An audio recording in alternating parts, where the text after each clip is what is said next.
ಶಿವಮೊಗ್ಗ ನಗರದಲ್ಲಿ ದರೋಡೆಗೆ ವಿಫಲ ಯತ್ನ ನಡೆಸಲಾಗಿದೆ. ಬೊಮ್ಮನಕಟ್ಟೆ ಸಾನ್ವಿ ಲೇಔಟ್ನ ದೊಡ್ಡ ನೀರು ಟ್ಯಾಂಕ್ನ ಬಳಿ ಇರುವ ಬೋರ್ವೆಲ್ ಕಂಪನಿಯೊಂದರ ಗೋಡಾನ್ ಮತ್ತು ಲಾರಿಗಳಲ್ಲಿರುವ ಸಾಮಾನುಗಳ ದರೋಡೆ ಮಾಡೋದಕ್ಕೆ ಕಳೆದ ರಾತ್ರಿ ಯತ್ನಿಸಲಾಗಿದೆ.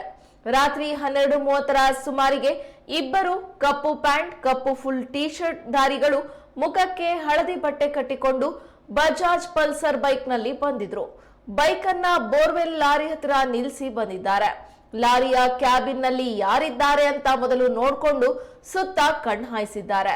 ತಮ್ಮ ಹತ್ರ ಸಿಸಿ ಕ್ಯಾಮೆರಾ ಇರೋದು ಗೊತ್ತಾದ ತಕ್ಷಣ ಸಿಸಿ ಕ್ಯಾಮೆರಾವನ್ನ ಒಡೆದು ಹಾಕಿದ್ದಾರೆ. ಲಾರಿ ಡ್ರೈವರ್ ಜೇಬಿನಲ್ಲಿ ಪರ್ಸ್ ಎಗರಿಸಿದ್ದಾರೆ. 4,000 ನಗದು, ಡಿಎಲ್, ಎಟಿಎಂ, ಆಧಾರ್ ಕಾರ್ಡ್ ಮತ್ತಿತರ ಕಾಗದ ಪತ್ರಗಳು ಇದ್ದವು ಪರ್ಸ್ನಲ್ಲಿ ಎನ್ನುವಂತ ಮಾಹಿತಿ ಲಭ್ಯವಾಗಿದೆ. ಲಾರಿ ಸಮೀಪ ಇಟ್ಟಿದ್ದ ಪಲ್ಸರ್ ಬೈಕ್ ಅನ್ನ ಅಲ್ಲಿಯೇ ಬಿಟ್ಟು ಕಳ್ಳರು ಪರಾರಿಯಾಗಿದ್ದಾರೆ. ಅಷ್ಟರಲ್ಲಿ ಬೋರ್ವೆಲ್ ಮಾಲೀಕ ಕಾರ್ತಿಕ್ ಪೊಲೀಸ್ 112ಗೆ ಕರೆ ಮಾಡಿದ್ದಾರೆ.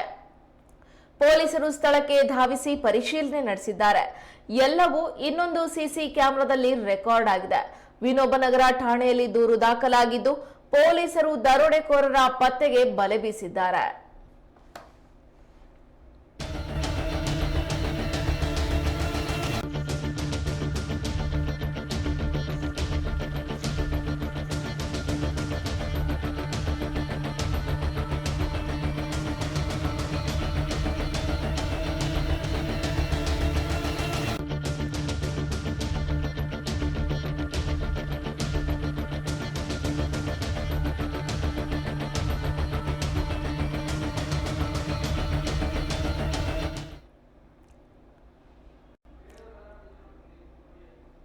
ಶಿವಮೊಗ್ಗದಲ್ಲಿ ದಿನದಿಂದ ದಿನಕ್ಕೆ ದರೋಡೆಕೋರರು ಹಾಗೆ ಕಳ್ಳಂದರು ಜಾಸ್ತಿ ಆಗ್ತಾ ಇದ್ದಾರೆ.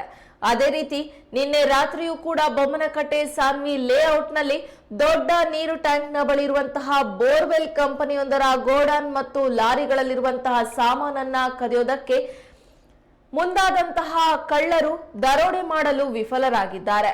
ಕಳೆದ ರಾತ್ರಿ ಈ ಒಂದು ವಿಫಲ ಯತ್ನ ಕಳ್ಳರಿಂದ ನಡೆದಿದೆ. ರಾತ್ರಿ 12:30ರ ಸುಮಾರಿಗೆ ಬೊಮ್ಮನಕಟ್ಟೆಯ ಸಾನ್ವಿ ಲೇಔಟ್ ಬಳಿ ಇರುವಂತಹ ದೊಡ್ಡ ನೀರು ಟ್ಯಾಂಕ್ ಬಳಿ ಇರುವಂತಹ ಬೋರ್ವೆಲ್ ಕಂಪನಿಯೊಂದರ ಗೋಡಾನ್ ಹಾಗೂ ಲಾರಿಯ ಬಳಿ ಕಳ್ಳರು ಬಂದಿದ್ದಾರೆ. ಇಬ್ಬರು ಕಳ್ಳರು ಕೂಡ ಕಪ್ಪು ಪ್ಯಾಂಟ್ ಹಾಗೂ ಕಪ್ಪು ಕಲರ್ನ ಫುಲ್ ಟಿ ಶರ್ಟ್ ಅನ್ನ ಧರಿಸಿದ್ರು. ಹಳದಿ ಬಟ್ಟೆಯನ್ನ ಕಟ್ಕೊಂಡು ಬಜಾಜ್ ಪಲ್ಸರ್ ಬೈಕ್ ನಲ್ಲಿ ಬಂದಿದ್ದಾರೆ. ಬೈಕ್ ಅನ್ನ ಬೋರ್ವೆಲ್ ಲಾರಿ ಹತ್ರ ನಿಲ್ಲಿಸಿದ್ದಾರೆ. ಆ ನಂತರ ಲಾರಿಯ ಕ್ಯಾಬಿನ್ ನಲ್ಲಿ ಯಾರೆಲ್ಲ ಇದ್ದಾರೆ ಅಂತ ಹೇಳಿ ಒಮ್ಮೆ ಕಣ್ಣಾಯಿಸಿದ್ದಾರೆ. ಜೊತೆಗೆ ಸಿಸಿ ಕ್ಯಾಮೆರಾ ಎಲ್ಲಿದೆ ಅಂತ ಹೇಳಿ ನೋಡಿದ್ದಾರೆ. ಮೊದಲು ಸಿಸಿ ಕ್ಯಾಮೆರಾವನ್ನ ನೋಡಿದಂತಹ ಕಳ್ಳರು ಸಿಸಿ ಕ್ಯಾಮೆರಾ ತಮ್ಮತ್ತ ಇರೋದನ್ನ ಗಮನಿಸಿದಂತಹ ಕಳ್ಳರು ಸಿಸಿ ಕ್ಯಾಮೆರಾವನ್ನ ಒಡೆದು ಹಾಕಿದ್ದಾರೆ. ಆ ನಂತರ ಲಾರಿ ಡ್ರೈವರ್ ಜೇಬ್ನಿಂದ ಪರ್ಸ್ ಅನ್ನ ಎಗರಿಸಿದ್ದಾರೆ. ಪರ್ಸ್ ನಲ್ಲಿ ಸರಿಸುಮಾರು 4,000 ರೂಪಾಯಿಗಳ ನಗದು, ಡಿಎಲ್, ಎಟಿಎಂ, ಆಧಾರ್ ಕಾರ್ಡ್ ಮತ್ತಿತರ ಕಾಗದ ಪತ್ರಗಳು ಇದ್ವು ಅನ್ನುವಂತಹ ಮಾಹಿತಿ ಲಭ್ಯವಾಗಿದೆ. ಹಾಗೆಯೇ ಲಾರಿ ಸಮೀಪ ಇವರು ಪಲ್ಸರ್ ಬೈಕ್ ಅನ್ನ ಪಾರ್ಕ್ ಮಾಡಿ ಸಿಸಿ ಕ್ಯಾಮೆರಾವನ್ನ ಒಡೆದು ಲಾರಿಯಲ್ಲಿ ಇದ್ದಂತಹ ಲಾರಿ ಡ್ರೈವರ್ನ ಪರ್ಸ್ನೆಲ್ಲ ಎಗರಿಸಿದ ನಂತರ ಬೋರ್ವೆಲ್ ಮಾಲೀಕ ಕಾರ್ತಿಕ್ ಅವರಿಗೆ ಗೊತ್ತಾಗಿದೆ ಕಳ್ಳರು ಬಂದಿರುವಂತಹ ವಿಚಾರ. 112ಗೆ ಪೊಲೀಸ್ಗೆ ಕರೆ ಮಾಡಿದ ತಕ್ಷಣ ಕಳ್ಳತನಕ್ಕೆ ಮುಂದಾದಂತಹ ಕಳ್ಳರು ಲಾರಿ ಸಮೀಪ ಇಟ್ಟಿದ್ದಂತಹ ಪಲ್ಸರ್ ಬೈಕ್ ಅನ್ನ ಅಲ್ಲಿಯೇ ಬಿಟ್ಟು ಪರಾರಿಯಾಗಿದ್ದಾರೆ. ಪೊಲೀಸರು ಸ್ಥಳಕ್ಕೆ ಧಾವಿಸಿ ಪರಿಶೀಲನೆಯನ್ನ ನಡೆಸಿದ್ದಾರೆ. ಈ ಎಲ್ಲಾ ದೃಶ್ಯಗಳು ಅಂದ್ರೆ ಕಳ್ಳರು ಬಂದ ತಕ್ಷಣ ತಮ್ಮತ್ತ ತಿರುಗಿದಂತಹ ಸಿಸಿ ಕ್ಯಾಮೆರಾವನ್ನ ಒಡೆದಾಕಿದ್ರು ಕೂಡ ಇನ್ನೊಂದು ಕಡೆ ಇದ್ದಂತಹ ಸಿಸಿ ಕ್ಯಾಮೆರಾದಲ್ಲಿ ಪ್ರತಿಯೊಂದು ಚಲನವಲನ ಕೂಡ ರೆಕಾರ್ಡ್ ಆಗಿದೆ. ಈ ಹಿನ್ನೆಲೆಯಲ್ಲಿ ಈ ಒಂದು ಘಟನೆಯನ್ನ ವಿನೋಬನಗರ ಠಾಣೆಯಲ್ಲಿ ದೂರು ದಾಖಲು ಮಾಡಿಕೊಳ್ಳಲಾಗಿದ್ದು ಪೊಲೀಸರು ದರೋಡೆಕೋರರ ಪತ್ತೆಗೆ ಬಲೆ ಬೀಸಿದ್ದಾರೆ.